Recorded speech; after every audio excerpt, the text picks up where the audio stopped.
Welcome to California in Focus. I'm David Mastio, and today we're talking about California's, its incredible energy success, according to the governor. Joining me today is the Center Square's California reporter, Kenneth Trutt. Kenneth, tell me what the governor is bragging about. For Earth Week, California Governor Gavin Newsom proclaimed a, quote, major clean energy victory for a tenfold increase in state's battery capacity. However, this is coming as the state's energy costs rose to the highest in the United States, or double the national average. Only Hawaii, which, as you guys know, is an island in the middle of the Pacific and has to import all of its more energy, has more expensive energy. So how much battery power does California have?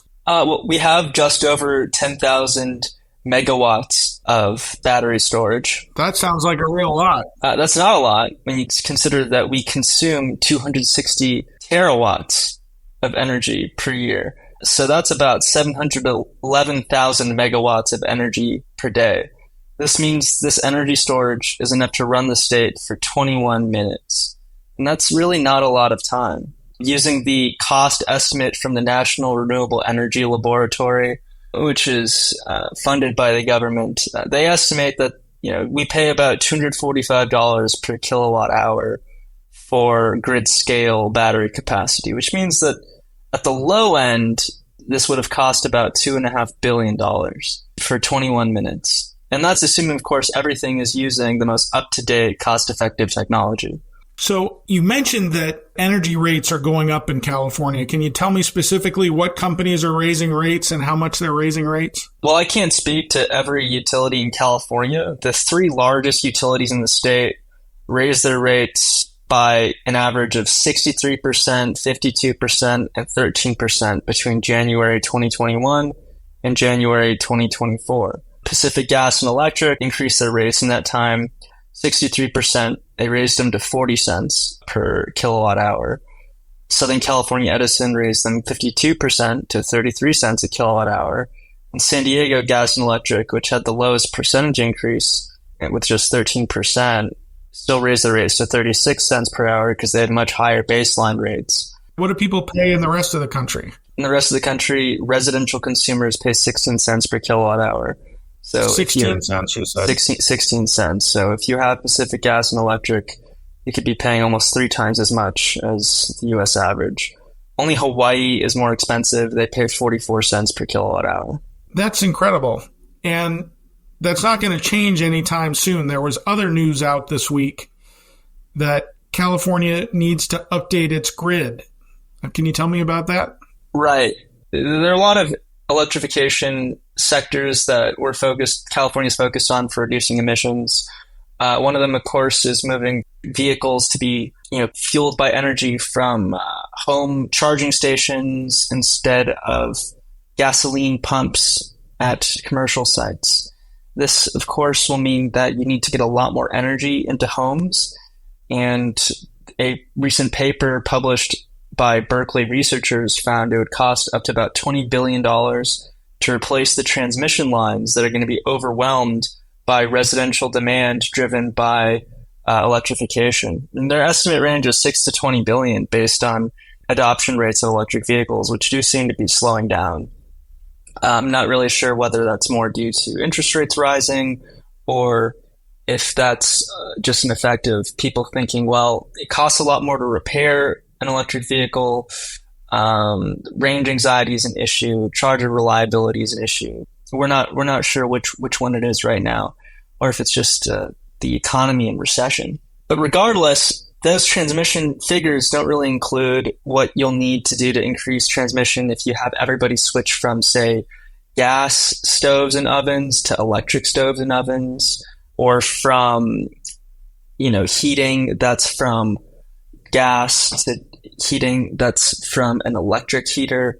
All of those changes would mean that we could face transmission upgrades that are much, much more expensive. And to give you the context of how expensive transmission upgrades are, California is building a small wind farm offshore in Humboldt County. Well, I wouldn't say it's small.